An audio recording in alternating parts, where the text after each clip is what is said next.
You ask Tiger to solve. This deals with linear equations with one unknown. The final result is x equals -5. Let's solve it step by step.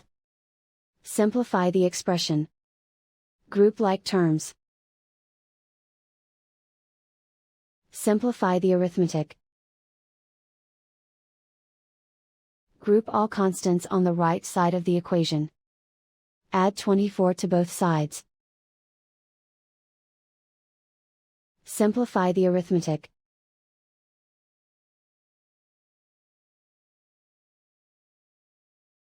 Isolate the x. Divide both sides by 11. Simplify the fraction. Find the greatest common factor of the numerator and denominator.